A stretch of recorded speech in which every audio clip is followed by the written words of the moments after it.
Boa noite a todos e a todas. Vamos fazer nossa prece de abertura.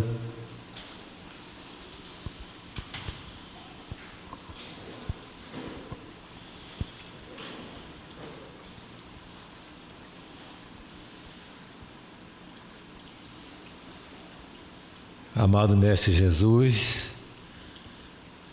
em nome do Senhor, Mestre, em nome de Deus, iniciamos nesse momento a nossa palestra pública, onde iremos abordar mais um tema da nossa vida, do nosso dia a dia, à luz do Evangelho e do Espiritismo. Que possamos, todos nós, encarnados e desencarnados, aproveitarmos esse momento que o Senhor nos concedeu para que estarmos nesta casa de oração e tomarmos conhecimentos e novas lições, novas orientações para o nosso caminhar na atual existência aqui na Terra. E assim, Senhor Jesus, conseguirmos, Senhor, fortalecer a nossa fé, termos resignação e resiliência diante das dificuldades, das dores, dos sofrimentos, e que possamos alcançar os objetivos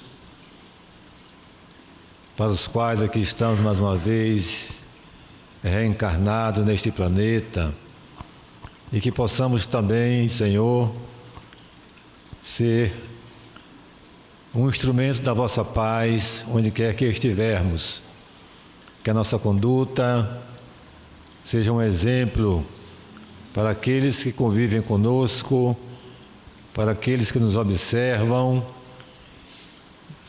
e que façamos tudo, Senhor, que estiver ao nosso alcance para divulgarmos a doutrina espírita, para levarmos esta luz ao número cada vez maior de irmãos e irmãs que necessitam tanto de conhecer o verdadeiro sentido das tuas palavras mediante o Evangelho e encontrarem o respaldo, encontrarem as forças para caminharem também de forma resignada, resiliente e com o coração cheio de esperança de dias melhores para todos nós.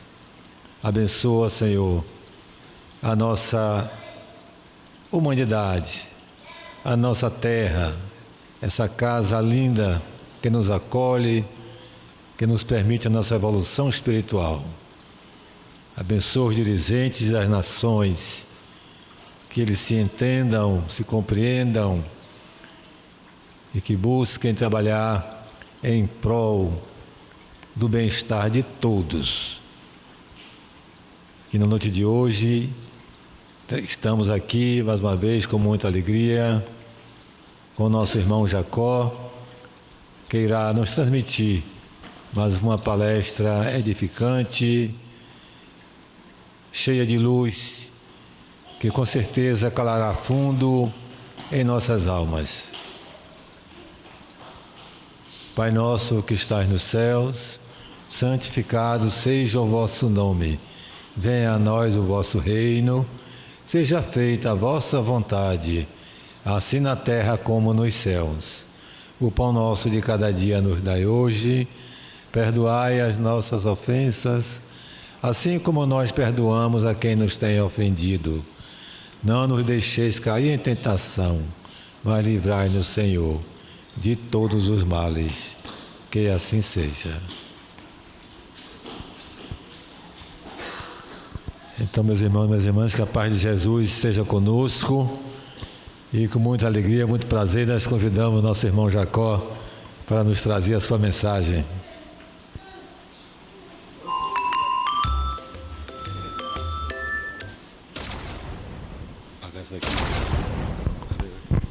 Boa noite a todos. Vamos lá fazer um trabalhozinho aqui.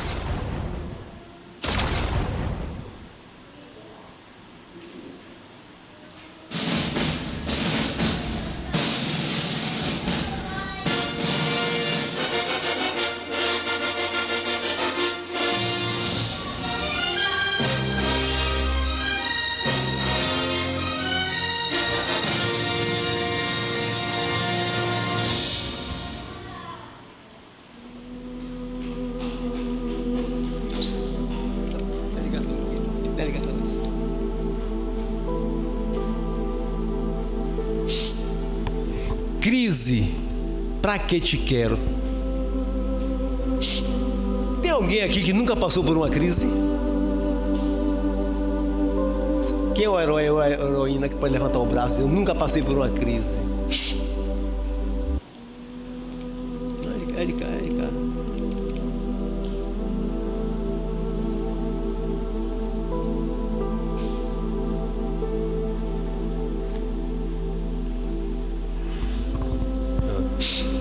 Então, passar por crise é uma coisa normal. Mas quem conseguiu tirar a lição da crise? Esse é o grande problema. Eu estou falando crise pequena,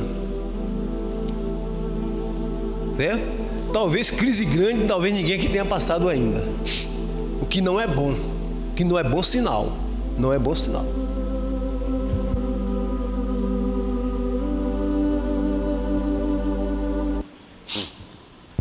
Existe uma máxima no campo do empreendedorismo, no campo empresarial, de que é na crise que as oportunidades e os lucros emergem, vêm à tona. Tem empresário que só vive de crise. O cara espera se desvalorizar a ação na bolsa para comprar ação desvalorizada. A ação da Petrobras caiu, o cara vai lá e compra e fica segura. Quando passa a crise, ele ganha dinheiro. Está bem comum isso em todas as áreas. Você vê, por exemplo, no campo na época da pandemia, por exemplo, que teve gente que fabricou álcool gel, não está escrito, ganhou muito dinheiro. Fabricando máscara, tudo que era jeito em casa, mas ganhava dinheiro. Então, isso aí está correto. Só que, mas teria a crise algum peso no campo da espiritualidade? Porque no campo da materialidade a gente sabe que tem, está provado. Mas no campo da espiritualidade, teria algum peso na nossa reforma íntima? Qual o real significado? O que realmente representa a crise para o espírito imortal? Como podemos fazer uma leitura da crise e extrair dela ensinamentos para a construção do nosso porvir espiritual? Como eu falei, todo mundo passou por crise, aqui está passando por crise. Mas tirou a lição da crise? É difícil. É muito difícil. De fato, o momento é de crise inegável nos mais variados campos da atividade humana, nos afirma o benfeitor Bezerra de Menezes. E ele diz: a crise pede avanço, afirma ele. Não pare na crise, não estacione na crise, não fique estagnado na crise, que é um problema para você. Olha o que Bezerra de Menezes diz: ela pede avanço. Ela pede movimento. Geralmente a crise nos paralisa. A crise nos paralisa. Vamos aqui num trabalho excelente da doutora em psicologia Ana Teresa Camami, com fundamentos na doutrina espírita, tentar responder essas perguntas que nos intrigam. E vamos começar nosso trabalho com uma frase. Não basta crer na imortalidade da alma, o inadiável é a iluminação de si mesmo. E essa frase é de Eusébio no livro No Mundo Maior, André Luiz Chico Xavier. E é esse um livro que André Luiz vai passar uma semana estudando com Eusébio e fazendo incursões com Calderaro, atendendo vários casos relativos a adoecimentos mentais. Olha para onde André Luiz vai nos levar, viu? E essa frase do Eusébio deve ser muito forte para todos nós, Porque a gente estuda tanto sobre a imortalidade da alma, mas só saber isso não adianta, é como uma teoria qualquer. O inadiável é a iluminação. Saber que somos imortais precisa promover alguma mudança, algum impacto na vida da gente. Se você sabe que você é imortal, não está causando impacto nenhum, está perdendo tempo. Tem que necessariamente criar impacto. Senão nós vamos nos assemelhar àqueles que nada sabem sobre a vida depois da morte. Igualzinho. Mas não adianta saber. Não dá mais para a gente ser ignorante disso. A gente não pode mais fazer de conta que a gente não sabe que ser imortal traz para nós uma responsabilidade inigualável. O ponto alto do Evangelho de Jesus é quando ele ressuscita, volta, né? Porque ali ele está dando atestado inequívoco da imortalidade da alma. É o ponto alto do Evangelho. Ninguém tinha feito aquilo que Jesus fez. Então, para poder conversar sobre a crise no campo espiritual, vamos ter que falar de céu e inferno de novo, porque o mês passado foi céu e inferno também, não foi? De novo. E para falar disso aí, precisamos compreender uma coisa fundamental. Olha, gente, nós sabemos, mas no movimento espírita se confunde muito. Estou dizendo, milênios sabendo que tem céu e inferno, e você se desapegar disso, não é assim não. Você sabe, não existe céu, não existe inferno. Essa é a teoria, né? Mas você acha que sim, o seu inconsciente não aceita isso.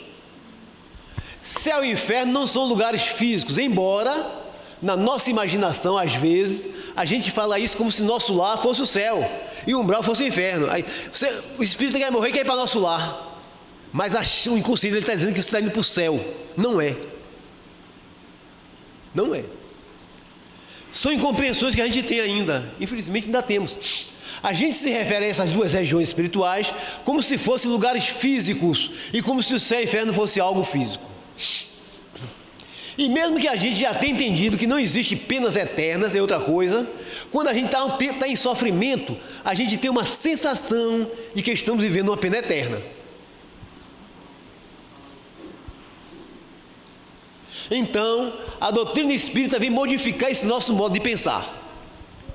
Não adianta continuar pensando mais assim. E o que esse modo de pensar diferente modifica as nossas experiências cotidianas? O que é que a doutrina espírita traz que modifica realmente o nosso cotidiano? Muita coisa. Muita coisa. A primeira coisa é que a imortalidade da alma faz a gente mudar. A primeira coisa que ela faz, esse conceito, se a senhora dele, faz a gente mudar a nossa visão sobre as crises. A nossa visão sobre as crises. Se analisarmos criteriosamente, nós não passamos por muitas crises grandes durante a experiência corpórea.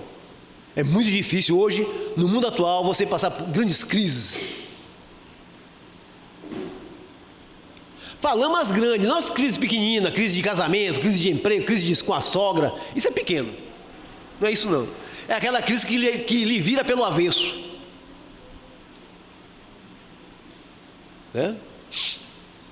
Queremos falar das grandes crises, das crises grandes, aquelas que mexem com as profundezas da nossa alma. Dificilmente passamos 2 ou 3 crises, que não chega, muitas vezes é uma, no máximo 2.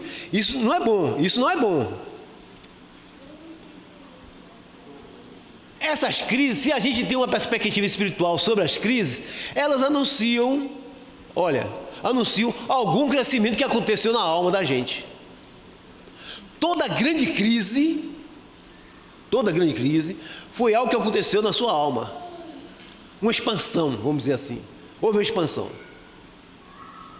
A crise é um sintoma, é a febre que mostra que algo cresceu dentro de mim.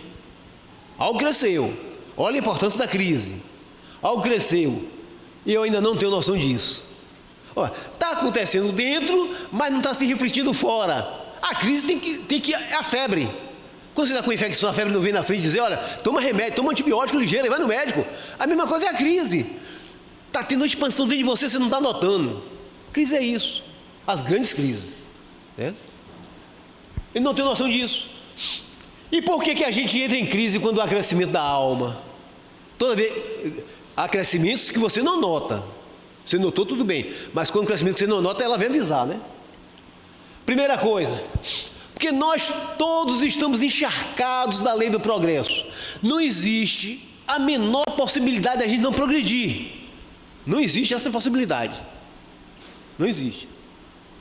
Então, na questão 781 do Livro dos Espíritos, em que Kardec pergunta se a gente tem o poder de paralisar o progresso,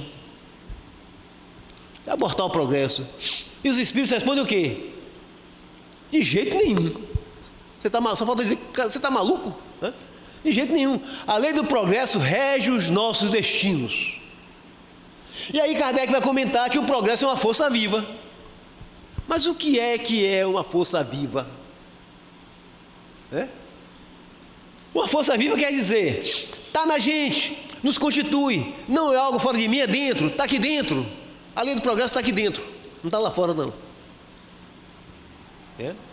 É isso que é uma força viva.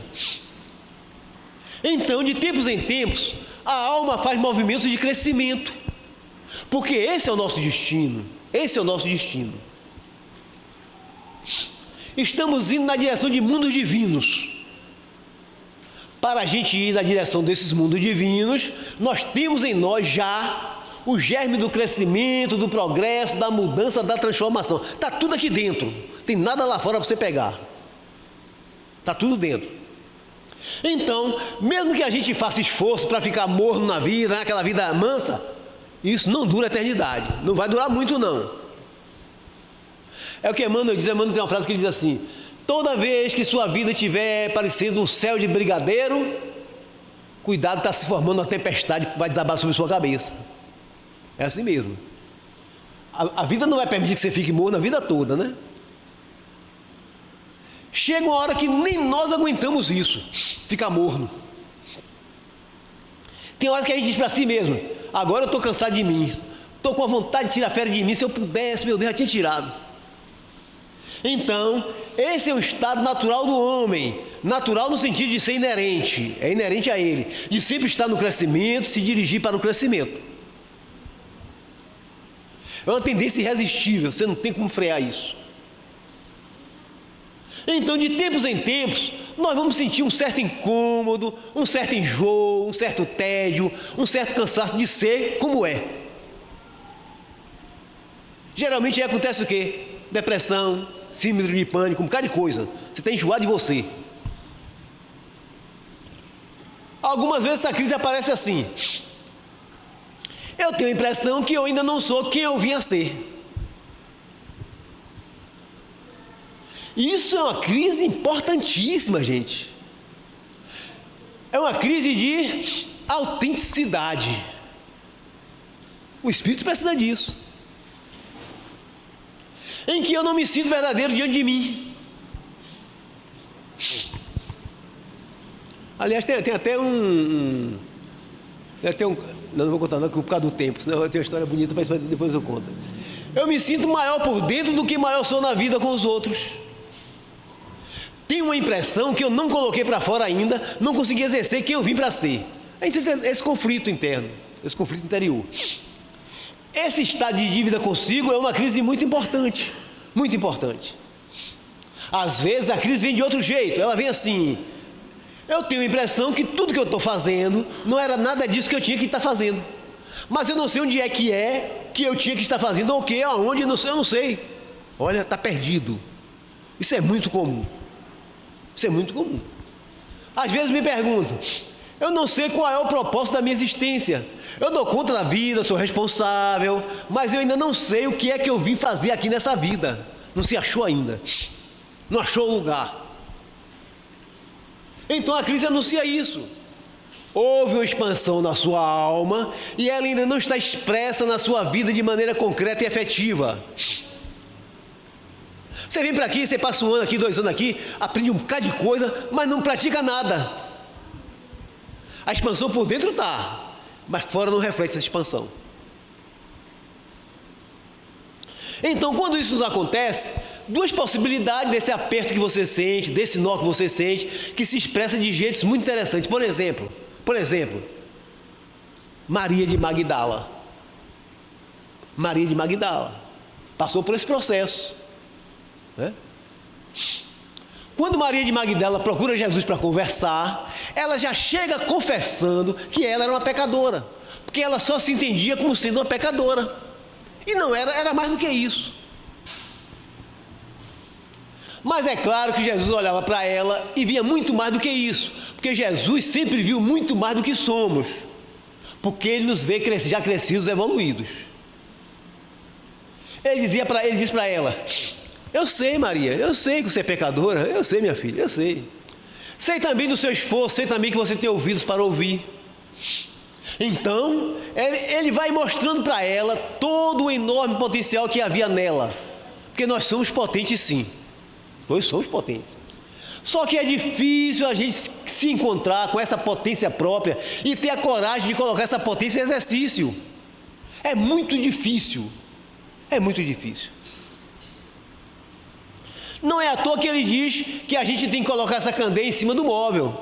Coloca teus talentos, teu potencial em cima da mesa, não coloca embaixo não, porque nós só colocamos embaixo. E Jesus impede para a gente colocar em cima. A tendência nossa é botar embaixo.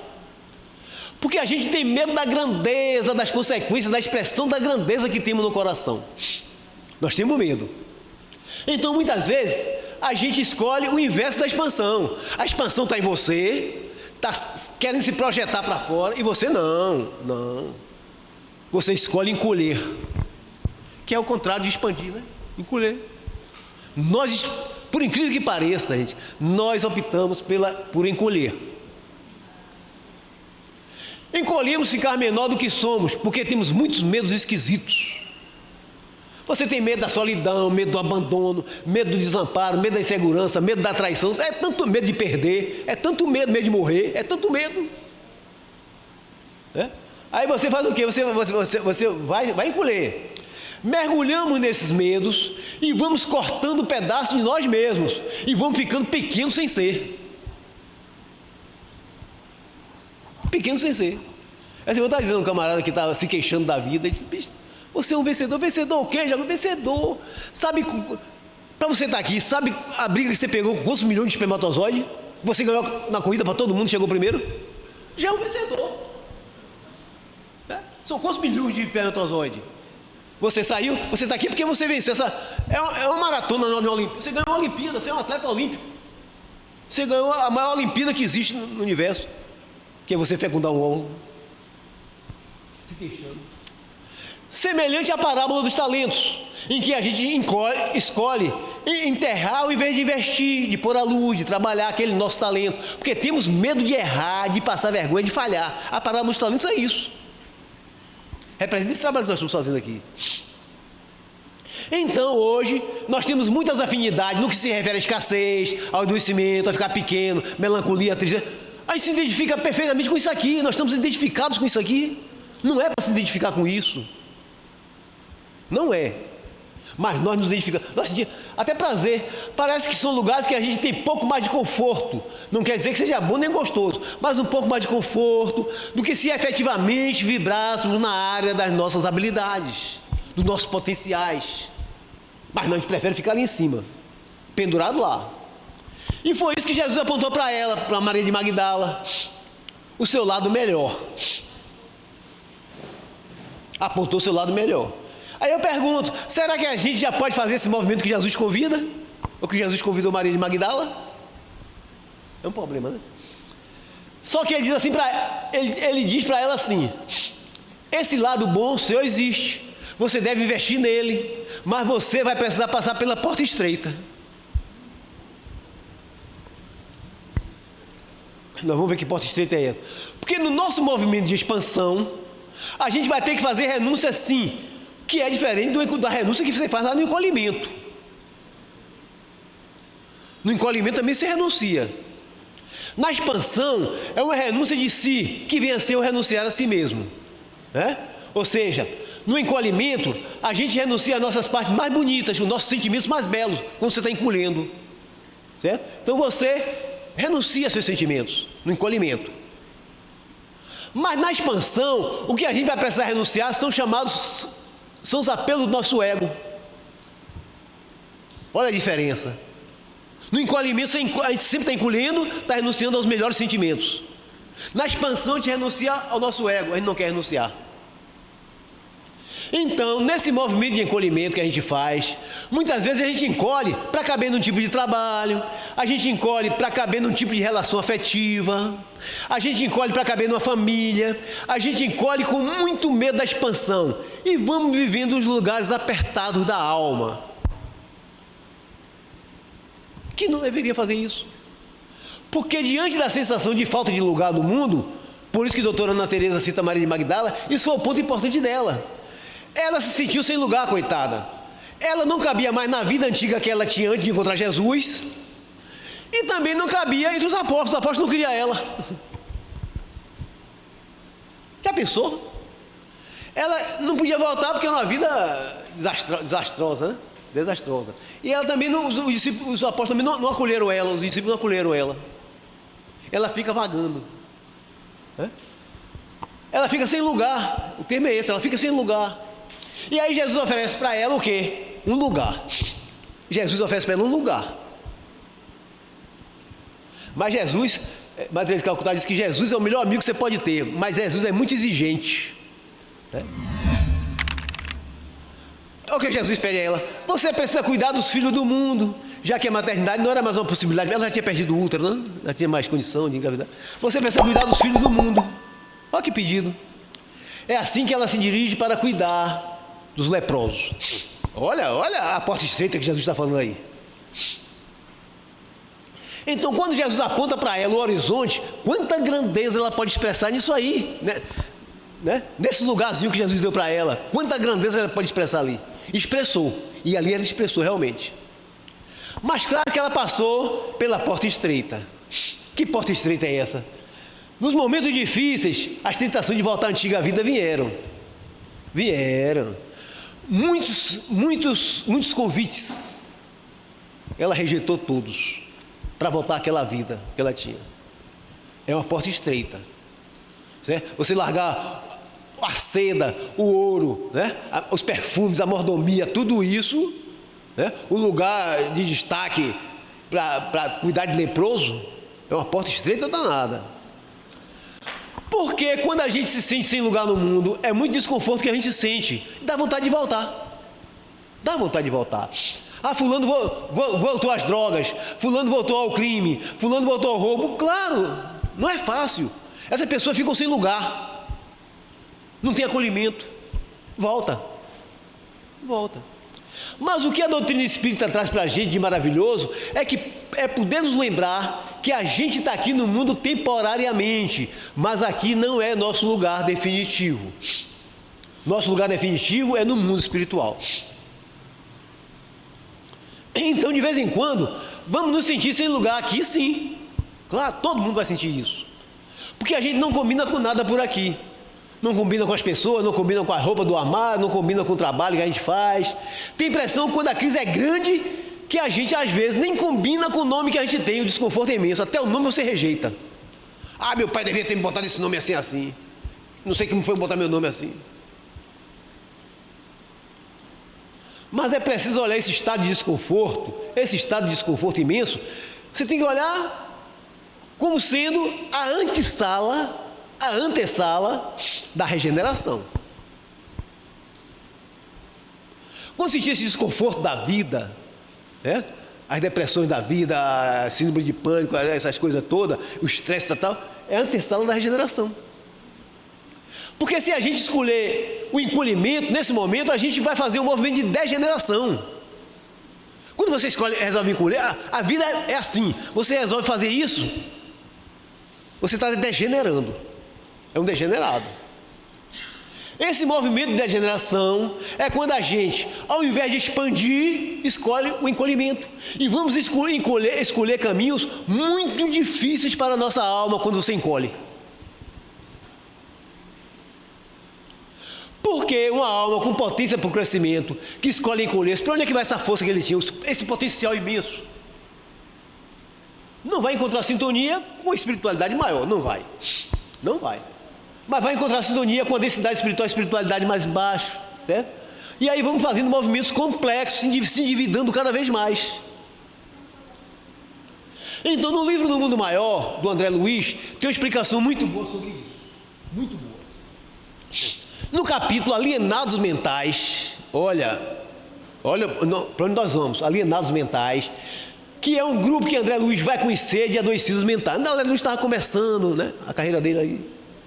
E Calderaro vai explicar para ele que todos aqueles adoecimentos mentais eram semelhantes a um hospital psiquiátrico. Aqueles adoecimentos mentais começaram numa coisa que parece tão simples, tão boba para a gente. Olha, os adoecimentos mentais começam uma coisa simples, boba para a gente. São espíritos que, diante das adversidades da vida, refugam, não querem enfrentar e encolhem. Vai para o mundo espiritual. Qual é a saída para ele? Vim dementado. Então são pessoas que tiveram dificuldades naturais da existência. Espírito dessa categoria como nós somos, né? No mundo de provas e expiações, mas quando a prova veio, quando a dificuldade veio, não quero, não aceito, não concordo que isso esteja acontecendo na minha vida, eu não mereço isso. É assim, né? Se a vida que está se apresentando para mim é assim, essa vida eu não quero. O ser humano nasceu para ser feliz, essas coisas que a gente diz. E aí, Calderaro diz para André Luiz, são dois comportamentos aí, André. Rebeldia e desânimo. Vai levar para onde? Então, diante das adversidades da vida, se eu uso de rebeldia ou se eu uso desânimo, se eu fico nessas duas esferas, se eu fico nessas duas frequências, começam aí os adoecimentos mentais, gente. Que a medicina não acha o que foi que aconteceu, não sabe como aconteceu. Tem casos de loucura na família, tem casos, não sabe. Mas começam aí, certo? Os problemas de adoecimentos mentais. E em encarnações posteriores, quando volta, nós vamos encontrar inúmeros transtornos que a gente não sabe como é que começou. Na encarnação passada.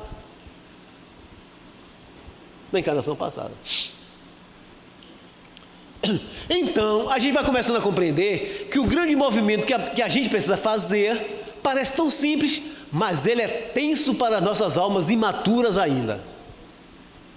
Não é fácil. Você passar pela vida, a vida lhe dando tapa e você, tudo bem, pode bater. Sem revolta, sem desânimo, é muito difícil. É olhar para o que está me acontecendo e concordar com aquilo, ao invés de me rebelar e me revoltar, ao invés de me desanimar. Vai para frente, anda. Diante disso que me acontece, eu tenho a liberdade de escolher como eu vou agir. Liberdade de escolher. Não é fácil também não. Porque a gente ainda tem uma visão de liberdade muito ingênua. O que a gente pensa em liberdade? A gente acha que liberdade é não ter obstáculo nenhum. Se movimentar livremente. Só que, do ponto de vista espiritual, a liberdade reside em qual o meu movimento diante daquilo que se apresenta diante dos meus olhos, que são diferentes das minhas expectativas. O que é que está acontecendo comigo que eu não gosto? Qual é o meu comportamento diante disso? Aí eu posso ficar livre ou escravo. Minha liberdade começa aí. Geralmente a gente idealiza muito a nossa encarnação. A gente cria um conto de fadas, só que não existe nenhuma vida perfeita. Não existe. Nós temos a ilusão de que pode tudo, é só uma questão de esforço. Não é assim. Não pode tudo. Então nós ainda temos que vencer muitas crenças ingênuas a respeito da existência. Muitas crenças. A gente viu aqui no mês passado várias crenças. Então, quando o Calderaro disse sobre a rebeldia e o desânimo, fazendo uma aproximação aqui com a nossa conversa aqui agora, é assim que começa o inferno nas nossas vidas. Quando a gente tem rebeldia diante do que está acontecendo. Eu preciso fazer um tratamento porque eu tenho diabetes. É assim, mais ou menos assim, né? Mas eu não aceito isso, eu não aceito diabetes. Estou sempre burlando isso, estou sempre achando que isso é chato, cansativo, eu não quero fazer isso, esse remédio não serve, eu estou chato de tomar esse remédio. Muito bem. Mas quem é que chegou no diabetes? Ninguém tem diabetes por acaso. Esse diabetes tem alguma mensagem, tem alguma utilidade, alguma função na sua existência. A gente precisa dialogar com isso, com a crise que está na gente, né? Que tal a gente começar a ler esse recado? A tentar interpretar o que é que diabetes quer passar para você? Não é melhor que tal deixar de ficar bravo com o carteiro? Porque o carteiro é diabético, coitado, não tem culpa nenhuma. Que culpa tem o diabetes? É o carteiro. Lê a mensagem que ele está trazendo. Lê a mensagem que ele está trazendo. A gente fica com raiva do diabetes em vez de ler qual é a mensagem que o diabetes está trazendo para a gente. É rebeldia isso. Isso é rebeldia. Você vai cair lá naqueles 2 princípios de Calderaro. Rebeldia. A não aceitação. Então, todo o processo que a gente quiser pensar de não aceitação, que a nossa alma tem diante daquilo que se apresenta, seja pela rebeldia, pelo desânimo, nós estamos escolhendo construir o quê? Um inferno existencial em nossas vidas. Existencial, gente. Então vocês compreendem que inferno não é um lugar, mas a maneira que eu experiencio a vida. Nós vimos isso, com outras palavras, no mês passado. Então, uma pessoa que se queixa o tempo todo, que está sempre reclamando, que nunca está satisfeita, que a vida nunca está bacana, que tudo aquilo que recebe sempre é menos daquilo que gostaria de receber. Essa pessoa que está no estado de rebeldia grande está vivendo infernalmente, está vivendo o inferno da sua existência. Está vivendo um inferno. Então, como é que Deus criativamente nos ajuda a sair dos nossos infernos? Porque Deus é assim, né? Você cria o inferno, não quer ir para lá, mas vai de qualquer jeito, fica com medo do inferno, mas Deus quer lhe tirar de lá. Deus quer lhe tirar para lá, e Ele tem um remédio, né? Através da regeneração. Aí vem a reencarnação, né? Aí vem as expiações, aí vem um bocado de coisa junto aí, mas vai para lhe tirar, para lhe tirar. Para lhe tirar. Para lhe tirar. Só que você não aceita. Assim como nós nos dirigimos para a degeneração, sim, Deus criou a possibilidade da gente se regenerar também. Você criando uma coisa, Deus criando outra. Você criando o mal, Deus fazendo o bem para você. A imagem que a doutora Teresa Ana Camami faz é de que quando a gente sabe que no nosso corpo temos um fígado, que se você lesionar muito esse fígado, fizer um tratamento, ele tem condições de se regenerar. Ele tem condições de se regenerar. Então, regeneração é um processo de cura, mas que não é mágico, é um processo, né? E nesse processo está a porta estreita. Aí é que você vai ver, né? Porque a porta estreita nunca está na escolha, está na colheita, nunca está no plantio, está na colheita. Então, sim, nós não temos o poder de paralisar o progresso dos espíritos, era Kardec. Você não tem o poder de paralisar, mas nós temos o poder de complicar o progresso, de tornar ele mais difícil, de tornar ele mais denso, mas trabalho temos, e nós somos mestres nisso. Nós somos mestres nisso. E dificultar o progresso espiritual da gente. Isso chama-se degenerar. Já que você faz isso, Deus criou a regeneração. Você quer ser mais do que Deus? Você quer fugir de Deus? Deus criou a regeneração para você. Que é a gente sair de um estado sadio para um estado adoecido. Degeneração é isso. Degenerar é você sair de um estado sadio para um estado adoecido. Mas isso não quer dizer andar para trás, como pode parecer. Isso é muito importante a gente compreender também. Você vê uma pessoa em degeneração, certo? Em um processo de regeneração, e você achar que... Então, no livro do Mundo Maior, tem um caso de uma criança de 8 anos encarnada. Gente, está encarnado, está aqui. Encarnado. Um menino que não fala, que não vê, que não escuta, que não anda. 8 anos. Num estado que, se a gente olhasse só aquele momento, a gente ia pensar assim: meu Deus, como é que o progresso não anda para trás? Como é que o progresso não anda para trás? Se na outra encarnação ele falava, andava, corria, e nessa não anda, não fala, não vê, não enxerga, como é que não andar para trás? Passa a impressão que é andar para trás. É porque ali naquele corpo adoecido está acontecendo um processo de cura, é um processo de regeneração. Então Deus nos destina a possibilidade da gente regenerar, da gente se curar através das expiações. É a grande porta estreita, né? Que são situações da nossa existência de ajuste para a gente sair do menos 50 devedor para zero. Você tá com saldo devedor de 50 milhões. Você não pode ir para positivo, você tem que ir baixando até chegar no zero para tomar sua... espiritualmente é assim, você fazer sua retomada, né? Então, Mas o menos 40, o menos 30, o menos 20, até chegar no zero, é crescimento também. Olha, é crescimento. É a gente conseguindo sair da região tão difíceis das nossas almas de autodestruição. Eu estou devendo 1 milhão. Se eu pago 500, eu estou evoluindo, eu estou melhor. Minha situação está melhor. Embora a pessoa diga, mas agora está endividado. Não, mas devia quanto? Tanto, está devendo tanto, está melhor. Espiritualmente falando, é nessa fase que nós temos que pensar. Então, até chegar no zero é crescimento. Também a gente conseguindo sair da região difícil, né? Então, quando a gente olha a história de um espírito, num contexto espiritual, a gente vai ver o progresso. Se a gente tirar uma foto instantânea do momento, a gente vai achar que, minha nossa, que existência terrível dessa pessoa. Esse caso que a gente vai contar aqui. Então, o céu, minha gente, é uma questão de graus para quem vivia no menos 50. Porque na história reencarnatória desse menino paralítico, ele fez muitos desastres morais quando ele tinha olhos de ver, quando ele tinha ouvido de ouvir, quando andava, quando ele falava, quando ele tinha poder. Quando ele tinha poder, mandou matar muita gente, destruiu muitas famílias. Quando ele tinha isso aqui tudo. Como é que vai regenerar? Ele degenerou aqui. Como é que vai regenerar? Como que vai regenerar?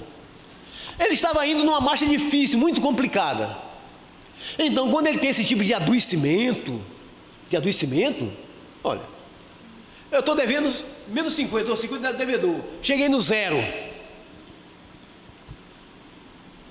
É o céu para esse espírito.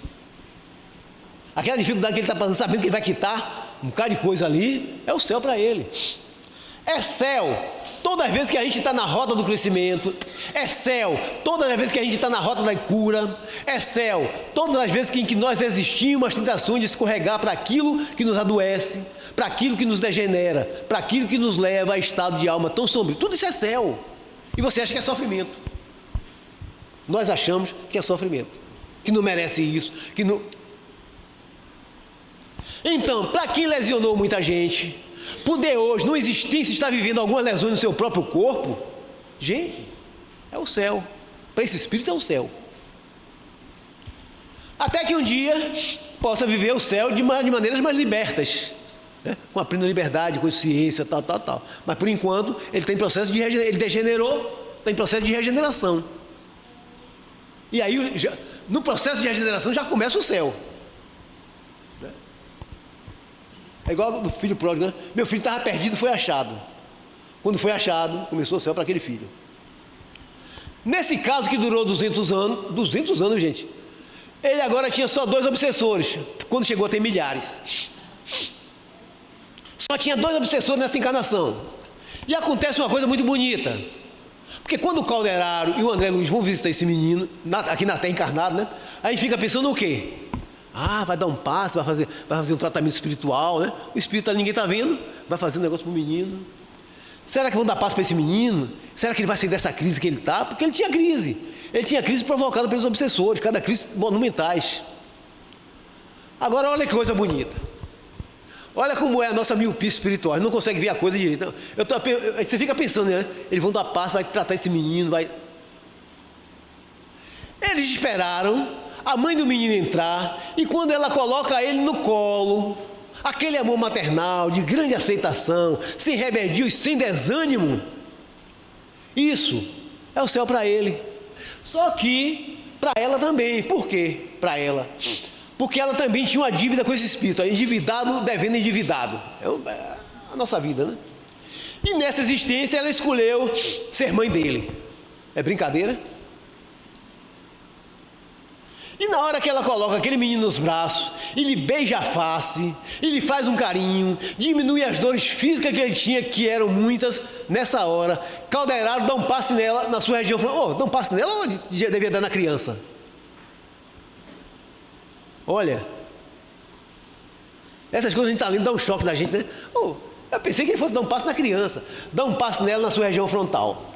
Porque o amor dela, né? O amor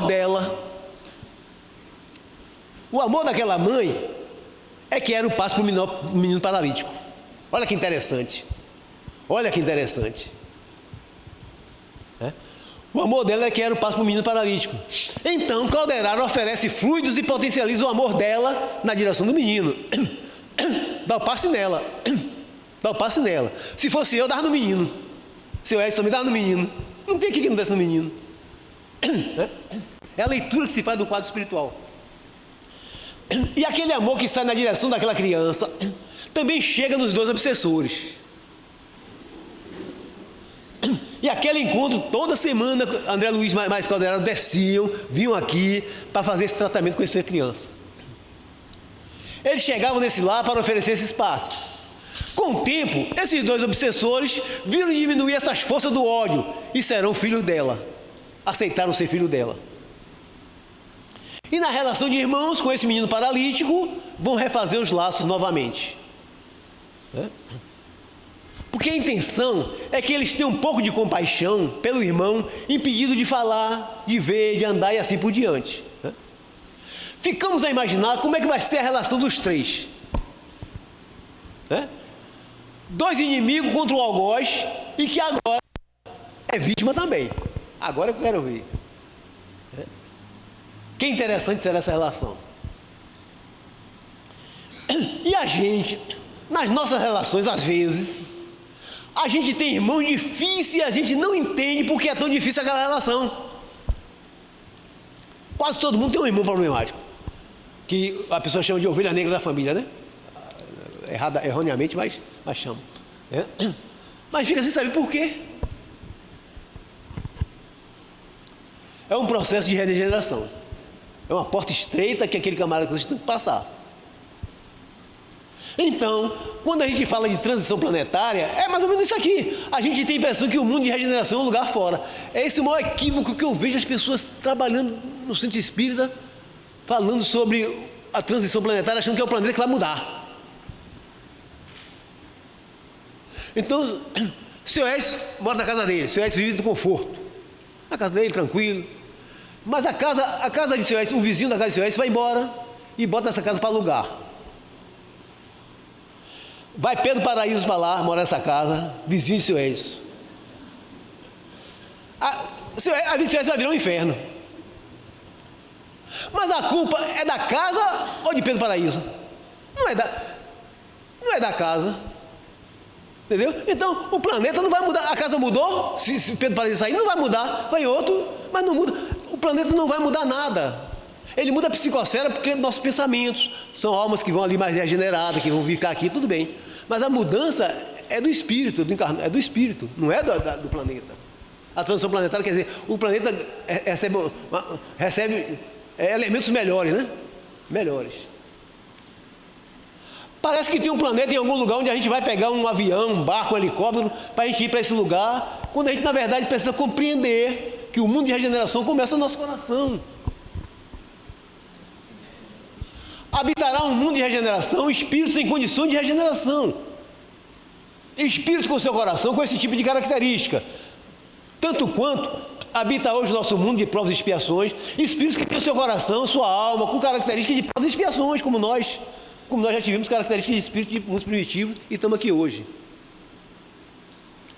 Quanto mais a gente refina as nossas emoções, quanto mais a gente se ajusta perante as leis divinas, quanto mais a gente amadurece o nosso coração, a gente vai modificando a nossa psicosfera, a nossa maneira de ser, de pensar, de se relacionar. E vamos habitando lugares correspondentes às nossas condições espirituais. Nesse nível evolutivo que a gente está, nós temos uma dificuldade que é sustentar as nossas características morais. Uma dificuldade imensa. Então a gente até tem generosidade. Ah, sou generoso, só que a gente não sustenta muito tempo. Né? Não sustenta. Tem dia que a gente consegue ser generoso, tem dia que a gente não consegue ser generoso. É assim ou não é? É. Tem dia que a gente consegue ser paciente, tem dia que a gente não consegue ser paciente. Há uma alternância. Quando não deveria haver mais. Então, nesse nosso universo, nesse nosso nível evolutivo, essa estabilidade moral nos caracteriza. Nós temos essa estabilidade moral. Estamos no planeta certo, no lugar certo, na hora certa. Então, a gente já começa a compreender que a busca por essa estabilidade moral é um bom caminho. É um bom caminho. Porque é ela que caracteriza os mundos mais adiantados. Porque no mundo de regeneração, ainda tem expiação sim. Porque o mundo de regeneração tem graus. Né? habita o mundo de regeneração em graus mais básicos, os que ainda estão precisando de espiar muitas coisas para se ajustar, se equilibrar diante da lei. Vai ter problema ainda. E assim iríamos alcançando graus no mundo de regeneração, que é o mundo transitório para os mundos seguintes. Então, no processo de suor e lágrimas, chegamos ao topo do mundo de regeneração. E aí sim, a gente se eleva para o estágio seguinte. Isso são crises de transformação, são crises de mudança. Natural no processo evolutivo. Natural pela lei do progresso. Então, nós precisamos escolher, ao invés do encolhimento, que nos leva ao inferno das nossas almas, nos leva a estados muito encolhidos e apertados, que a gente fica querendo a salvação. Lá o sufoco é tão grande nesse mundo que ele fica querendo. Quando a gente se encontra nesse lugar tão apertado, tão pequeno, a gente queria que alguém viesse nos salvar. Nesse estado de alma que a gente está chamando aqui, de estado de inferno consciencial, eu me lembrei do irmão Jacó, no livro Voltei, né? Irmão Jacó, no livro Voltei, tem um momento muito interessante, que é quando ele vai se preparar para uma viagem com Bezerra de Menezes. Ele vai voltar, vai conhecer novas regiões, né? E chega perto dele uma senhora, com imensa luz que vem do seu centro de força cardíaca, e ele diz assim, ele diz no livro, está lá no livro: tenho que confessar que eu senti inveja, porque eu queria ter uma luz aqui igual a dela. Gente, eu olhava para mim e via tudo opaco. Ele está dizendo, eu olhava para mim e via tudo opaco, eu olhava para ela e via uma luz daquela. Eu não sei se um dia eu já tive luz, se um dia eu vou ter luz, mas eu me achava tão bom quanto eu habitava a terra, fazia trabalho doutrinário, coordenava reunião mediúnica, tinha coordenado estudos, eu era muito bom, muito bom.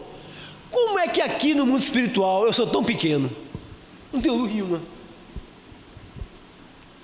Então esse tipo de sentimento que ainda nos caracteriza, de inveja, né? Inveja, vingança, ciúme, ainda nos pesa o perispírito. A nossa maneira de sentir ainda é pesada. Olha, ele está lá junto de Bezerra de Menezes, ainda tem inveja. Ainda tem inveja. Imagine você. Nós ainda estamos vencendo esses lugares. Mas para vencer esses lugares, a gente precisa admitir que eles existem. Então não adianta esconder que você sente inveja, ciúme, não dá para esconder mais isso. Sim, eu não sou egoísta. Não é o quê? Quem é que não é? Você precisa admitir de verdade, ter fidelidade aos compromissos de transformação moral. Nesse capítulo mesmo, que Jacó está se dando conta disso, acontece um negócio interessante. Bezerra de Menezes diz para ele assim: já que você é desprovido de luz, Jacó, a possibilidade de você se distrair é muita. Cuidado. Aí a gente fica, distrair? Eu fiquei pensando, se distrair? Como se distrair? Que linguagem é essa que Bezerra de Menezes está usando? Verdade, nós somos muito distraídos do nosso propósito reencarnatório, distraídos da nossa essência, distraídos do que nós somos, muito distraídos ainda. Então, para a gente encontrar o céu nas nossas almas, precisamos iluminar o nosso coração. É dar o céu para o outro, como eu falei, no mês passado. Por isso que começamos com a frase de Eusébio: crer na imortalidade da alma, está ótimo, está bem, mas só isso não basta. Não basta. Precisamos iluminar o nosso coração, iluminar nossas vidas, passar pela porta estreita, renunciar aos nossos prazeres tão infantis. Prazeres infantis. Que prazeres infantis são esses? De que é que eu estou me referindo quando eu falo de prazeres infantis? Isso são prazeres mesmo, hein? Nós sentimos. O prazer que a gente sente em se vingar, o prazer que a gente sente que o outro sofra porque me fez sofrer, o prazer que a gente sente de que alguém que tenha nos abandonado também sinta abandono. São prazeres infantis, gente. São prazeres infantis. Então, para a gente habitar o céu, nós precisamos nos despir desses nossos desejos ainda tão pesados, que pode parecer que ninguém sabe, ninguém viu, mas a nossa densidade, ela é percebida o tempo inteiro pela espiritualidade maior e por nós mesmos também, né? Então, Eusébio dá para nós um caminho de como a gente pode conquistar a nossa luz interior, porque nós temos a capacidade de fazer brilhar a nossa luz. Jesus nos garantiu isso. Mas ela não brilha sozinha, precisa exercitar para que ela possa brilhar. Uma pessoa só aprende a nadar se ela entrar na água. Para começar, teoricamente, ninguém sabe nadar. Vai ter que entrar na água. Como é que você vai aprender a nadar no seco? Então, o primeiro passo é elevar o coração. Elevar o coração significa o quê? Todas as vezes que o seu coração for convidado a frequenciar de maneira densa, ir para trás, voltar, você recusar esse convite. Olha, isso significa elevar o coração. Porque esses apelos para o seu coração, esses convites vão chegar diuturnamente, para você voltar a ser o que era. Não deixe a dúvida correr no seu coração, não deixe a mágoa morar no seu coração, não deixe o ressentimento, a culpa, o remorso serem moradores contínuos no seu coração. É isso que eleva o coração. Reconhece isso tudo, mas se invista de força para mudar. Outro movimento que Eusébio convida, começar a tirar o véu. Está lá no livro. O véu da vaidade. Porque a gente adora ser bonito, não é fisicamente não. Gostamos muito do reconhecimento, do elogio. Não que isso não seja bom, né? Mas quando eu faço a minha vida toda dirigida para receber isso, estamos em lugares difíceis, espiritualmente falando. Ele também recomenda que a gente possa derrubar as muralhas da defesa do nosso coração. E como a gente tem muralha, né? Deixar o nosso coração mais vulnerável, mais propício para amar e ser amado. Então, essas recomendações, e a última, que eu gosto muito também, ele diz que a gente precisa se abster do licor do personalismo. Licor já sabe, né? Eu fiquei pensando, nossa, mas licor do personalismo deixa a gente embriagado. É isso mesmo, mas deixa mesmo. Apego é o nome disso. O apego embriaga. O apego nos embriaga. E todos nós temos ainda apego, uns mais outros menos, mas todos ainda temos apego. Ou seja, estamos tomando o licor do personalismo. A gente tem muito apego, principalmente às nossas ideias. Talvez não tenha nada que tenha mais apego do que as suas ideias. Não é o carro, não é a casa, não é a mulher, não, são suas ideias. A gente tem um imenso prazer em estar certo, mas dá um prazer danado. E criamos tanta confusão na nossa família, na nossa casa espírita, porque a gente quer provar que a gente está certo. Isso é uma espécie de vaidade. Quantas pessoas não já saíram daqui, porque achavam que não queria, o centro não queria andar como ele queria? Lá no São Joana também é a mesma coisa. Adianta o quê? Mas o cara quer fazer um centro para ele, parece que tudo... Chega aqui, isso é isso. Eu acho que esse quadro Zé Piditinga deve ficar lá embaixo, ali dentro daquele baúzinho ali, melhor. Aí você disse, não, rapaz, é o patrono do centro, vai embora. Não quer mais, porque ele acha que ele está certo, isso está errado. Apego às ideias. Gente, isso é terrível. Eu não tinha imaginado isso. Sempre pensei em apego ao dinheiro, apego às coisas materiais, apego... Não, são as ideias. Você briga, por suas ideias, você briga com uma rapidez incrível. Você briga com qualquer pessoa, por causa de suas ideias. Você quer estar certo. Você quer estar certo. A confusão que a gente arranja para ter o lugar do dono da verdade. Nós precisamos nos desapegar desses lugares que nos levam, nos convidam para espaço tão sombrio do nosso coração. O convite da espiritualidade maior é para que possamos desencarnar de almas mais leves, gente. Possamos deixar aqui, assim como os adoecidos do corpo deixam aqui, né, do corpo que se desfaz, todas as suas anomalias, para que o espírito possa ser liberto. Que nós possamos deixar aqui também tudo aquilo que sobrecarrega o nosso espírito e que nos leva a espaços tão densos na nossa alma. O céu começa no nosso coração, o céu começa na nossa disposição de amar, o céu começa quando a gente encharca o nosso coração de fé, de otimismo e de esperança. E todas as vezes que as nossas sombras do passado vierem nos convidar, e virão, para a gente desistir desses caminhos, que a gente possa de verdade, com fidelidade, confiar que nós somos filhos da luz e que precisamos andar como filhos da luz que somos. Essa é a recomendação da espiritualidade. Muito obrigado a todos vocês.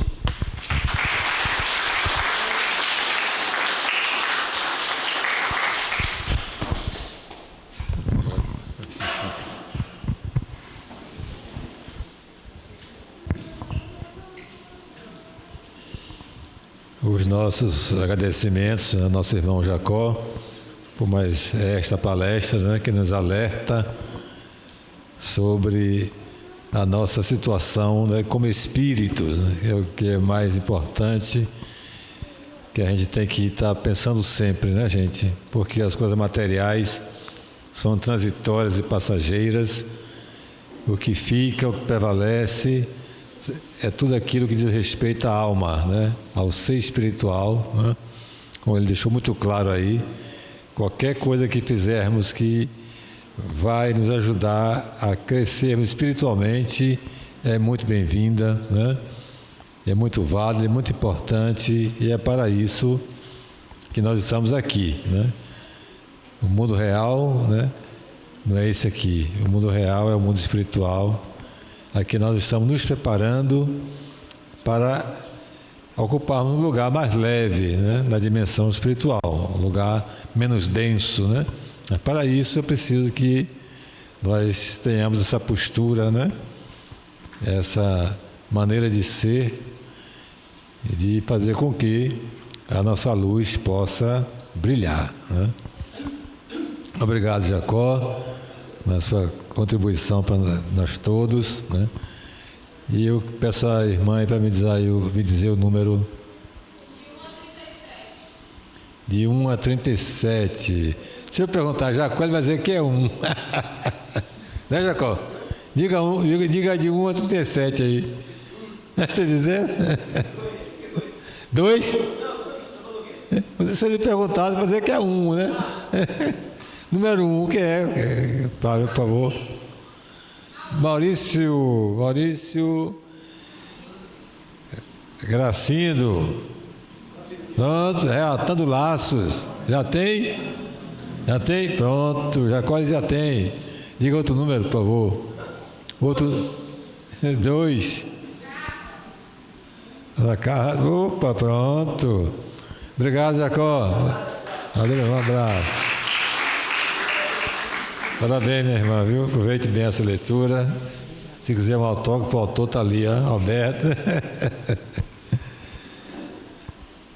Nossos avisos: amanhã, mais uma palestra pública com nossa irmã Marileide. Mais um tema do Evangelho muito importante. O tema é o dever. E eu estarei aqui como mediador, mas permutei com Tânia. Tânia seria hoje ou amanhã. Ela não pôde vir hoje, então amanhã virá Tânia, e eu fiz hoje, né? Então amanhã a Dona Marileide vai falar sobre o dever, mais um capítulo do Evangelho segundo o Espiritismo. Plantão de paz, de segunda a sexta, às 9 horas, das 9 às 10, o estudo do Evangelho, muito importante para nós, né? Estamos precisando trabalhar nossa alma, e o roteiro, o caminho é o Evangelho, né? Estudar o Evangelho e adquirir forças para entender e praticar, né? E das 10 às 13, a nossa frutoterapia, nosso trabalho de socorro espiritual. Nossa cantina também, com delícias maravilhosas, nos aguarda lá no térreo, né? Vamos contribuir também com a nossa casa. Quem puder doar alguma coisa, nós agradecemos, porque é com cantina, livraria, bazar, que a gente consegue manter a nossa casa em funcionamento. Né? Que o Espiritismo é uma doutrina, uma religião que não cobra dízimo, né? É que todo mundo fica à vontade. Tudo aqui é de graça, né? Dá de graça, porque de graça recebeste. Mas, que está na matéria, né? Tem as despesas naturais da matéria. É água, é luz, né? É limpeza e outras coisas mais, cesta básica das irmãs que precisam. Então, é a livraria de nossa querida Lu, que está ali, né? É a cantina, é o bazar, né? São as ações que nós temos aqui nessa casa, né? Que precisamos trabalhar para adquirir os recursos, né? Mas é preciso também que haja uma contribuição de vocês, né? Para que possamos realizar esse trabalho, né? Que tem roupas, sapato em casa em bom estado, não vão usar mais, né? Está fora de moda para nós, né? Mas para pessoas outras estão na moda e são muito úteis, né? E aí eles compram, né? Precinho bem barato, né? De sorte que atende a nós, né? Porque aliviamos nosso guarda-roupa, e atende também aos irmãos que vão comprar, né, que vão ser úteis ao vestuário e os calçados. Ok? Então, nossos avisos. Dona Marleide, tem algum jovem aí para falar da campanha do cobertor? Viu, meus irmãos, minhas irmãs, nós já iniciamos já. Nós não, né? A natureza está no processo do clima frio, né? E é o momento da gente se agasalhar melhor, né? Mas nossos irmãos, né, que têm uma carência material, né, muito grande, e às vezes não tem um cobertor, não tem um agasalho. Então nós estamos pedindo, né, as pessoas, os nossos jovens, né, da Juventude Espírita José Pititinga, eles começaram uma campanha, né, de arrecadação de cobertores, né, novos, né, usado também, né? Se estiver em bom estado, pode ser usado também. E aí, quem puder colaborar, traz aqui para o centro, né? E eles vão também correr o comércio aí, os colégios onde eles estudam, e fazer esse trabalho para arrecadar o número máximo possível, né, de cobertores e agasalhos também para nossas mães assistidas, que é um trabalho realizado por esta casa aqui, com as mães necessitadas materialmente de coisa, né? E também necessitadas do socorro espiritual, né? Da educação evangélica, que nós possibilitamos a elas toda terça-feira à tarde, né? É o trabalho educativo, né, evangélico, e também uma assistência que a gente dá para elas e aos filhos também. Elas são grupos de mães que se trabalha o evangelho, né? Enquanto isso, as crianças também são evangelizadas por irmãs evangelizadoras. E é um trabalho voltado, né, para o espírito, principalmente, né? Mas o corpo também precisa se alimentar, né? Precisa se nutrir para que a alma possa captar os ensinamentos. Então, agradecemos, né, a todos e todas que puderem colaborar, né? Quem puder também, de terça-feira, gente, né, puderem vir aqui à tarde para ajudar nossas mães, porque não só tem essa parte educativa, mas tem também a questão dos lanches, da sopa, né? De manhã, você começa a distribuir, a confeccionar a sopa lá no refeitório, na cozinha, e de tarde também distribui sopas aqui para as mães e para as crianças, e muitas até levam para casa, né? O pão também, quem puder doar pães, né? Nós agradecemos, um saquinho de pão, levam para casa, cada um leva um saquinho de pão com 10 pães dentro do saquinho, né? Serve para tomar um café de noite, um café do dia de manhã. Eu sei que é uma coisa muito importante e que tem dado um resultado excelente no que tange a saúde física, como também a saúde espiritual dessas mães e dessas crianças que nós atendemos aqui toda terça-feira pela tarde. E quando há a possibilidade também, né, o área social doa também uma cesta básica. Não todo mês, como era antigamente, era todo mês uma cesta básica, mas infelizmente não está sendo possível. Mas nós vamos arrecadando. Quando dá para compor uma cesta básica, a gente distribui também uma cesta básica a essas mães. É por isso que a gente pede também, quem puder trazer 1 quilo de alimento não perecível, feijão, arroz, açúcar, farinha, pode trazer, tem uma caixa ali na entrada, joga na caixa para a gente ajudar a compor a nossa cesta básica. Tá bom, meus irmãos, minhas irmãs? Então, muito obrigado. Vamos agora fazer a nossa prece de encerramento e o passe para os irmãos passistas que ocupem as suas posições, né? E depois do passe e da prece, quem está em tratamento vai descer para o térreo para continuar seu tratamento, e os demais que possam ir para casa em paz.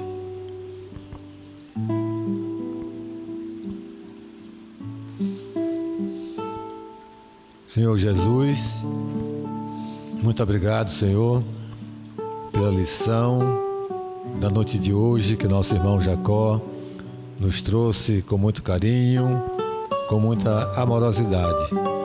Que todos nós, encarnados e desencarnados, possamos, Senhor, absorver os ensinamentos, essa luz que iluminou a todos nós e que em nosso dia a dia, Senhor Jesus, nos momentos de crise, nós estejamos melhores preparados para enfrentarmos com aquela postura cristã, espírita, de resignação, de resiliência,